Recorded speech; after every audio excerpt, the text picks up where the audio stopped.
Natalie Douglas Hardy was the first African American girl to receive the Golden Eaglet Award. She was the first African American girl to be invited or recruited in the Girl Scout troops here in New Haven in 1935. That's a tremendous accomplishment. She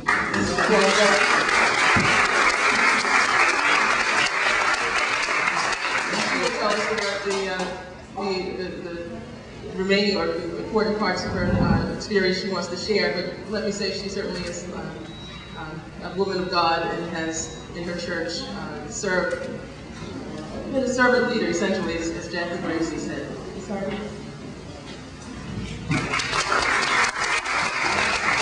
Good morning. Good morning. Let me begin by saying that I'm probably, not probably, but actually the oldest person in this room.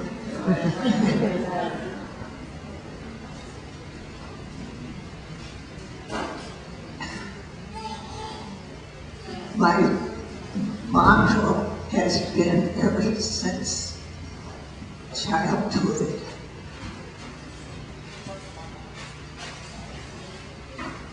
whatever you do well.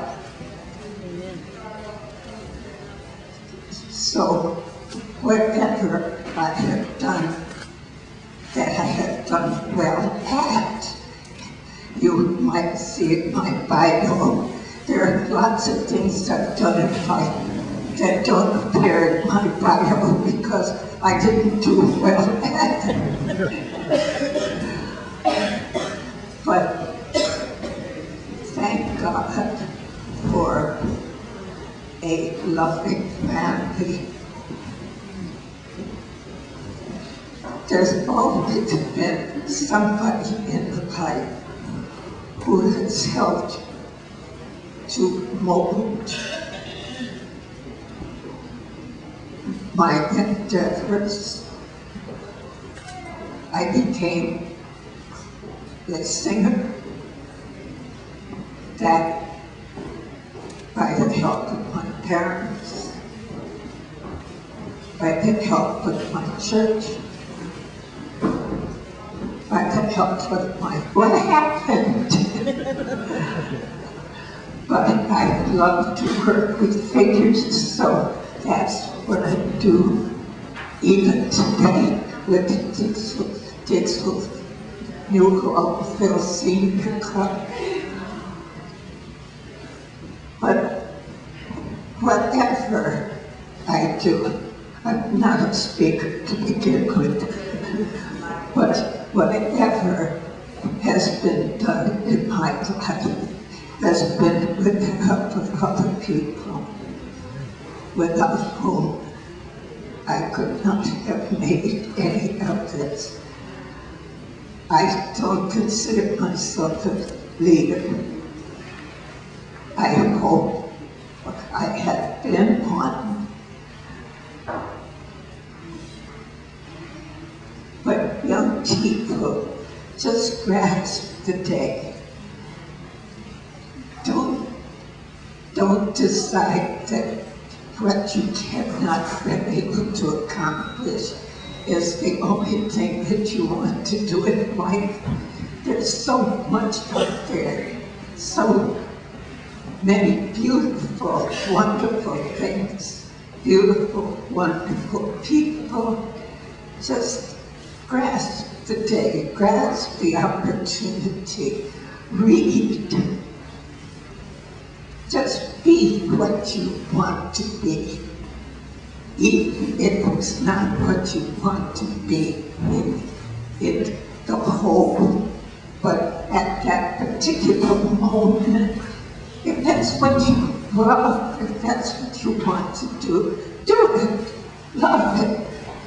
Thank you.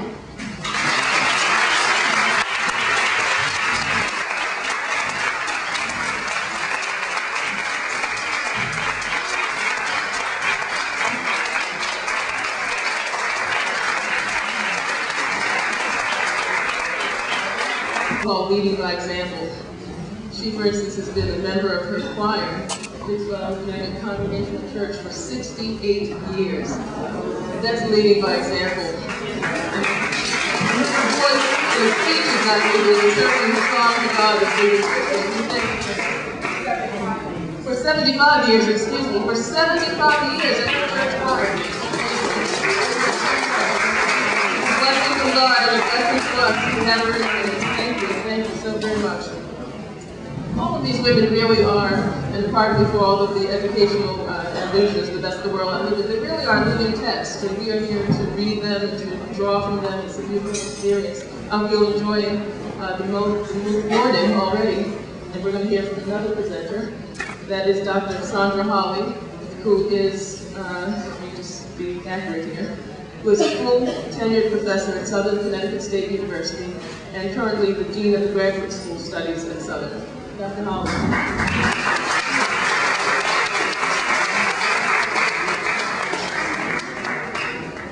Thank you, Lisa, and good morning.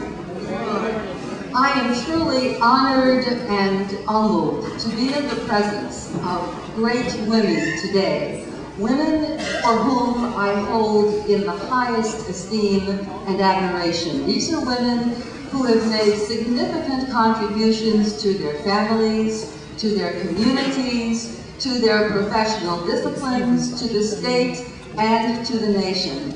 And to my fellow honorees today, I say congratulations to all of them. You are my sheroes, and they really are.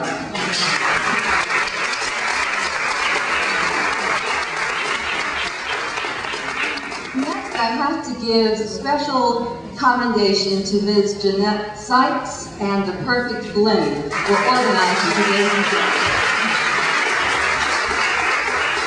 I have only had the pleasure of knowing Ms. Sykes for about a month, but I must tell you, in the short time, I see her as a woman with a vision.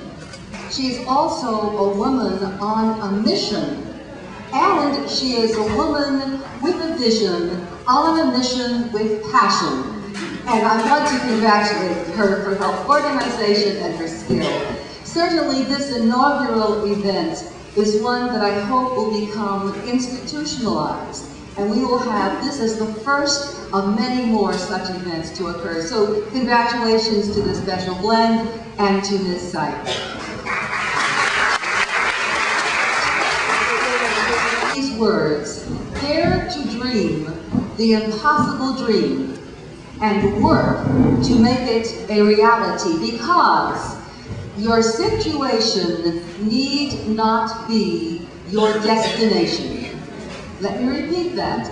Dare to dream the impossible dream and work to make it a reality, because your situation need not be your destination. I did not start out to be the dean of a graduate school at a university. In fact, I wanted to go into a career in medicine. But in my second year of college, my father died, and so I had to drop out of school full-time and work full-time to support my mother and my two younger brothers. But I was on a mission too, and I knew that I had to go ahead to get my degree. So I dropped out of school full-time, but continued to go part-time. And during that time, it was through the guidance of women that I met along the way who steered me to loans, to scholarships, to other jobs that allowed me to get the finances to go on and complete school. I completed school in 5 years, which was longer than I should have, but that's what I had to do. And then I went on to get my master's degree. Again, getting that master's degree, I had the support of males this time who said, this is a fellowship you should avail yourself of. This is an opportunity you need to go to. So I did, and I got the degree. When I finished my master's degree, I never forgot the advice of one of my professors who said, wherever you go, become active in your profession. Don't criticize from the outside, but work from within to make change. And so, following his advice, when I moved to Connecticut from Washington, D.C., I went to the first meeting of the Connecticut Speech and Hearing Association, because I'm a speech-language pathologist by profession. And seated on the stage, there was a woman of color. there were only 2 African Americans in the audience of about 300. The woman on the stage, and I was the newcomer at my table. And I'll never forget, she looked down at me with a beautiful smile, and she said, "Welcome." That was Dr. Marie Love Johnson. And she became my mentor from that day forward, guiding me through the profession and on through the political work that I've done in my association. I had invited Dr. Johnson to join me today. I would have loved to have had her here so I could introduce her to you, because it was her mentoring that got me to the place that I wanted to be. I had 3 goals in my life. One was to become a certified speech-language pathologist, and I did that. The second was to get my doctorate, the PhD degree. And the third was to become the president of my national association, which is the American Speech Language Hearing Association, with over 110,000 members. Now, it didn't bother me that there had never been any person of color on the executive board, let alone to be the president of the association. That was one of my goals. And through Dr. Johnson's mentoring and her guidance, I was able to achieve that goal. It wasn't easy, but what I want to tell you is that when things are really bad, and I'm saying this to you because things are not always easy, but you have to be strong, and you have to say, "Dare but for the grace of God, go I, therefore I shall go forward." And what happened was I was going through a very troubled period. I called Marie, who was in Florida. Again, being like Shiro, she had worked very successfully in her profession. So she lived in Connecticut in the summertime. And in the winter, she went to Florida, where she golfed, all right? So I called her on the phone and said, "Marie, I cannot go on. I just can't continue." She said, "Sandy, during the spring break, come down to Miami and bring David, my son, who is 6 years old. Come and bring him, and let's just visit." I went down with her, and in 1 week's time, without her lecturing me or saying I'm wrong or I'm right, she gave me the inner strength to go on. And it was that mentor in Marie that did this. To this day, I'm forever grateful to her. Let me close by giving you a story. When I was a child, my father used to take us for drives, Sunday afternoon drives, and we'd all pile in the car, and we'd go through Rockville, Maryland. I'm from Washington, D.C. And frequently, my father would drive us past the Corby Mansion, which is where he was employed as the butler and the chauffeur for the Corby family. And it was a magnificent mansion on acreage of land. And he just drove by and said, "This is where Daddy works." And so being who we were, we said, "Well, Daddy, can we go in and see where you work?" And he said, "No, you can't do that. But that's okay, I just wanted you to see where I work." Now, you need to know, I grew up in the days of segregation. So that was, you just don't do things when you're black. You don't go in the front door, you go in the back door. This is the way it was. There was no bring your child to work day. That didn't happen. But it just didn't happen. But nonetheless, he would frequently take us by the Corby Mansion. Years passed. My association, the American Speech Language Hearing Association, bought the Corby Mansion and all of its acreage. And we then used the mansion briefly until we could build our own new facility. And as I was walking up the steps of the Corby Mansion, I turned to the male beside me and I said, "Raleigh, this is a very significant moment for me." And he said, "Why?" I said, "Because as a child, my father brought us by the Corby Mansion just to see it. But today, the daughter of the chauffeur and butler of the Corby family is entering the mansion, not through the back door, as a domestic, but through the front door."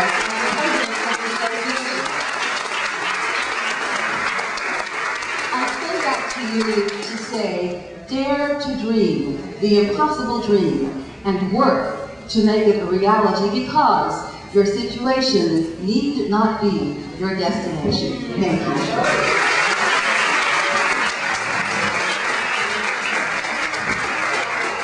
Program. We're going to hear from Ann later. But we'd like you all to share just the abundance of what you've got so far. You've taken in a lot, and as you talk with one another and perhaps relate your own experiences, we know the morning will grow richer. Then we will proceed with the remaining presenters, and hopefully we will, and I think we're on target now, but hopefully we will have opportunity to have a few questions and answers to continue our exchange with one another. So our next presenter is Jackie Frazier, an educator extraordinaire. She's going to come present to us, and then, as I said, we'll have a few moments of celebration. Thank you.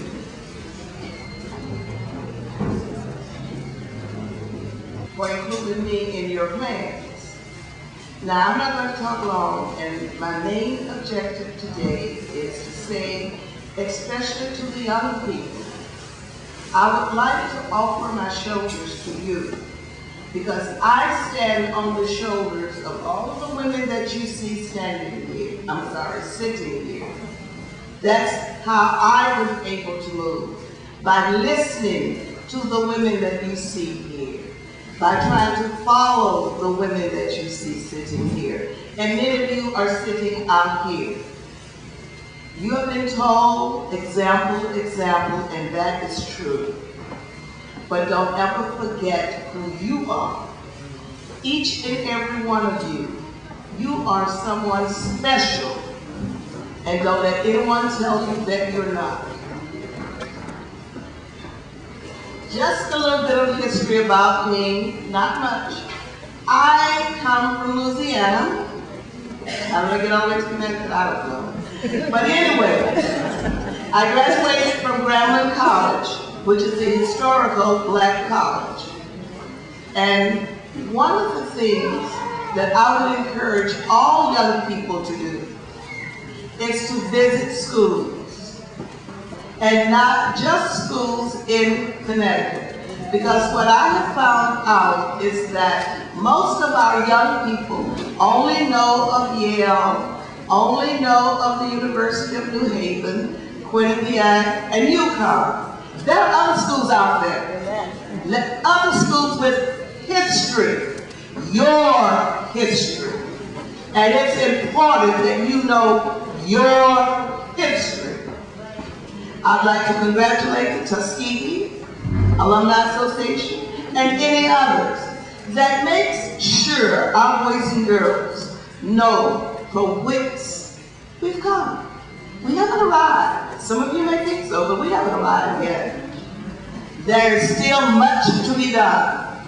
And I would say to you, the parents of the young people that are here, I know it's a different age. I know it's a different time. But don't ever turn your child's hand loose. Hold on to that child's hand. And if you feel as though you can't guide them the way you want them to go, look at the women up here. That's why we're here. To help, to serve. I would say to everyone that's here, you know, there were two things in our lives. We didn't have all these other organizations. We didn't have Perfect League. We had the church and the home. That was it. Let's get back to the church, could we?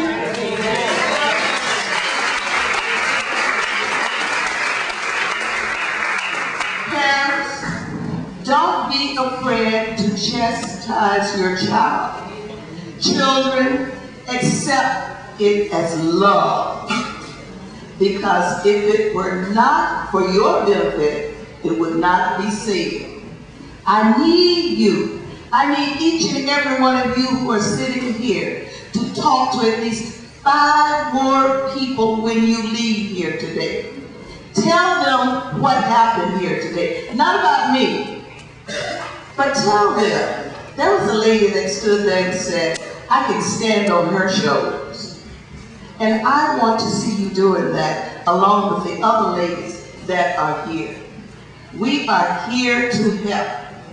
And as everyone has said, there's so many things, but keep in mind, boys and girls, everything is not free, everything is not easy. I want you to take sweat and tears. Both are wet, both are salty, but they yield different results. Tears will get you sympathy, but sweat will get the job done. Thank you.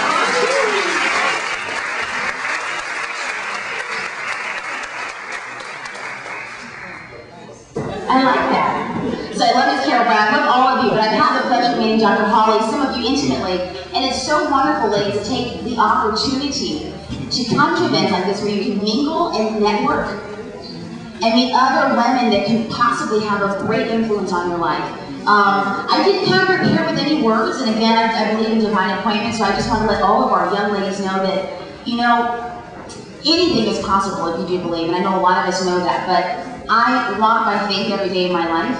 I have come from humble beginnings. I'm the oldest of 6. My mother raised us as a single parent. But one thing my mother always taught me, A, to be grateful, but B, I am where I am today because I have a praying mother. And you guys should be all very grateful, ladies, to have the women around you. Look around you, because really, honestly, faith is the substance of things hoped for, it's the evidence of things not seen. These women here are here because they believe in you. They have faith that you are going to be somebody. You call those things in your life into existence.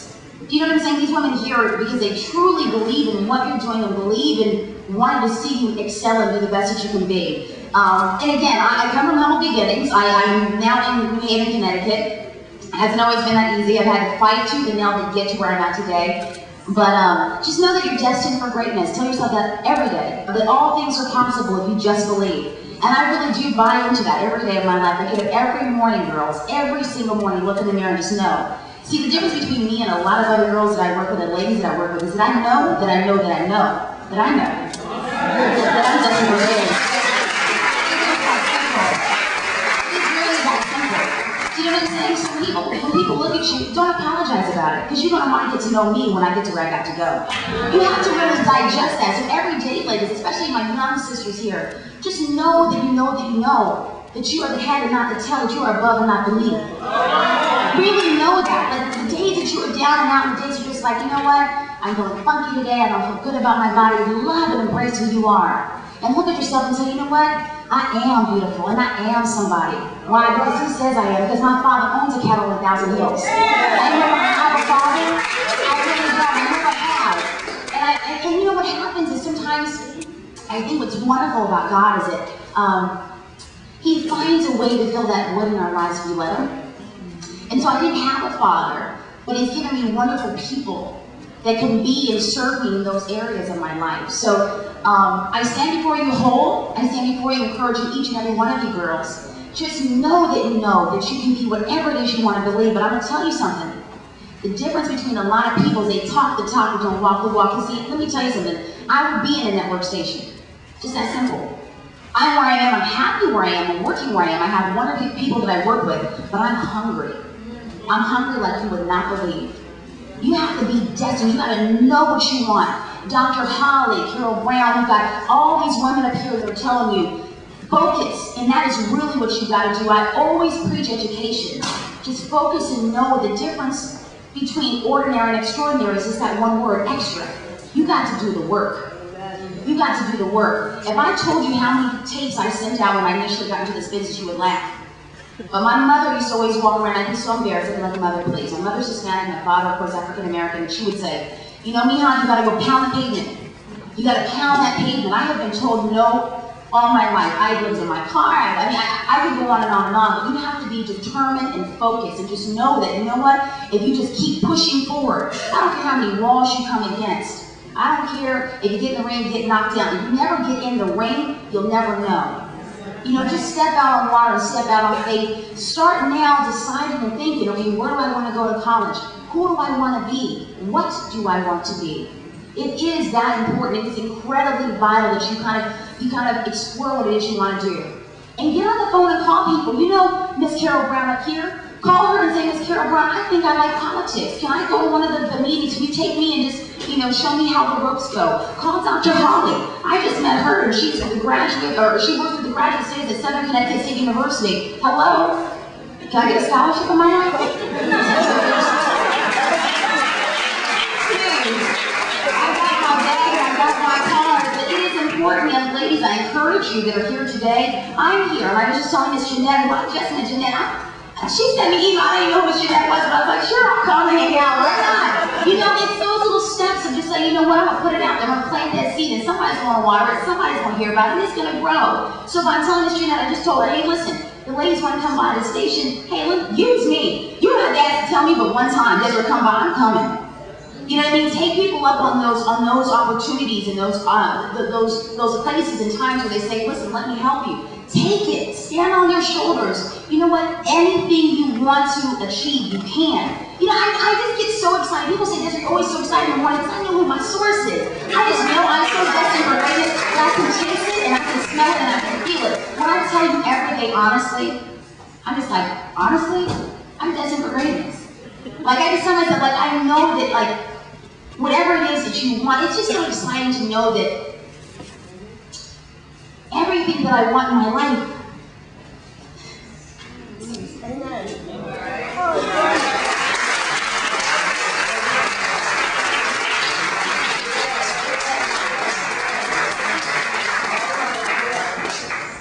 Sorry, everything that's said.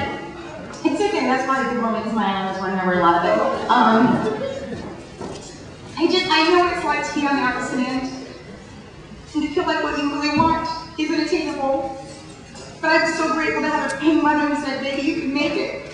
So I encourage all of you ladies here today. This is a mess. I'm never going to come to that already. I'm so sorry. I'm so sorry. I just really want you to know, I really do. I can't stress it enough that I just know what it's like to be hungry and not know that if you're going to make it and not know. Unless you've been there, you never know. And I just want you to know that I know what it's like to be discouraged, and I know what it's like to want something so bad that you can taste it and not know if you're going to have it. But just know that it is possible. I don't care what age you are. I don't care what you're doing in life. I don't care what your circumstances are. He promises it. If you can just hang on and you can hold tight, that anything you want, you can have. Because let me tell you something, I'm in it to win it. I am in it to win it. I tell you myself every day, you know what? Okay, Lord, you promised me. You said in your word, you know what? Your seed never begs for bread. Doggone it, I'm not going to beg for bread. Because I am somebody. I walk with my head held high because I know who I serve and I know whose child I am. So all of you young ladies here today, if you have a father, you're blessed. If you don't, it's still okay. You know what I mean? You've got wonderful women around. Just hold on to them. Just know that, you know what? You are somebody. So everybody stand up. Let's just like give a round of applause and have a treat for a moment.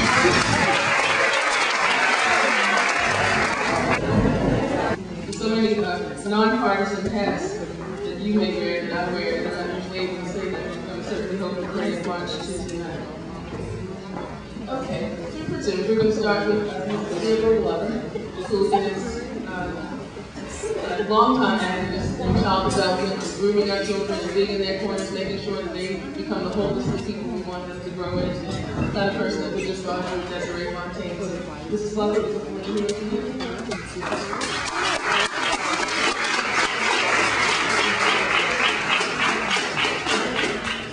I give honor to God for being here and to community representatives in the community. And as I thought about how I became a community representative, it brings me to being a daughter of a loving mother and father. And I was born in Newark, New Jersey, and I was the youngest of 11 children. 2 died in infancy.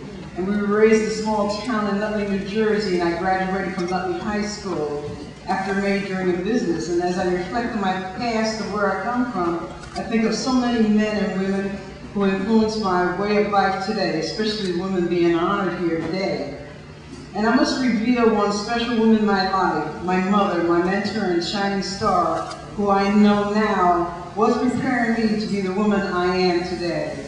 My sister and I were constant companions, always with her, when she attended community meetings and political functions, including church services, Friday nights, praise and worship evenings, making sure that we both remembered a new Bible verse each week. We had to always be ready to sing for everyone. It took a long time, age 10, to know that Mom was not a teacher because she was always at school, helping teachers and children who needed support each day. Mom was only able to complete her 8th grade, but her goal for each of her children was to complete high school, and we all did. When I became a teenager, I began to watch how my mom cared for so many in our neighborhood in Nutley, New Jersey, with limited income. Mom was still able to cook and keep a pot of food on the stove every day for all of us. As a family, we never were in need. We were reminded constantly by Mom that we were blessed and each day was a precious gift of God, and each day we are given a gift of life. Now we must use it wisely. I knew then I wanted to be like Mom. I watched as I saw my 4 brothers who were in the U.S. Army during World War II come together and decided they would send their monthly checks home so that Mom and Dad was able to afford their own home, which they purchased back in the late 30s. I learned then, when you come together with love and care, God makes a way out of no way. As a family, we all have been blessed by this example. I came to New Haven in 1948 and married Arthur Glover, a lifelong resident of New Hallville. And we purchased our house on Butler Street, 2 doors from where he lived since he was 5 years old. We're still there. And we parented 4 children. 2 years after getting married, Mom died, leaving us a message. Care for others as I have cared for you. Get out and get involved. My political involvement dates back to my childhood, stemming from my family's political participations. My involvement in New Haven politics began in 1949 when I actively participated in the mayoral campaign of then New Hallville resident Richard C. Lee. I continue to participate in the religious, political, and social activities, helping to meet the needs of others, especially in the New Hallville community. With a special woman who became my mentor, Nan Rogers. Nan Rogers was one of my many special mentors in New Haven. I saw firsthand how doing small things for others was received with great joy and a blessing for many, that I wanted to follow in my parents' footsteps when I came to New Hallville to live. I learned early to trust their intuition and accept guidance from them when I became worried and fretful. Mom would say, your life is too valuable to waste it on worry. Tomorrow's not promised. Do what you can today. Let go and let God give you the guidance when in doubt. In 1959, after the tragic and sudden death of my first child, Chucky, I felt I had a mission to help parents and other children who needed a home away from home for the little ones during the day. This came to mind because the 8 weeks that I lived at the house while I was able to go into the child's room and play games, read, and have fun with them because their parents could not spend the time with them as I did, especially during the day. I had a vision that I wanted to care for families in need like Mom did. I saw through my mom's loss of 2 children, I could be strong just like her after I lost my son. I had to lean on the Lord because I just could not find an answer why. It hurt for months, but the face of that wonderful woman I loved and adored kept coming to me and reminding me that she lost 2 children, and Mom was able to show me that God will make a way, and God's healing heart and soul made her strong for our whole family. I then opened a daycare program in my home for working parents for over 2 years, and I had to turn families away. So many needed support. I spoke to my priest and the church family at St. Andrew's Episcopal Church in New Hallville, and they allowed me in 1961 to use their parish hall to accommodate 24 children from the New Hallville community. Out of this venture, I was able to go to the New Hallville Neighborhood Corporation and advocate for all communities in New Haven to open up daycare centers in their neighborhoods, and they did. The success of my story has been to, also out of this vision, and my vision and my mantra, Nan Rogers encouraged me to go to Gateway College and to take classes in early childhood education. And I didn't stop there. I went to get my BS degree, and I planned next year, after serving families and their children for 50 years, to finally retire. The success of my story has been to listen, especially to family and friends who can also be your mentors, for they are the ones to make you a leader. I live by one of my favorite songs, This Little Light of Mine, I'm Gonna Let It Shine. Your light will also shine when you open the doors and do for others in need.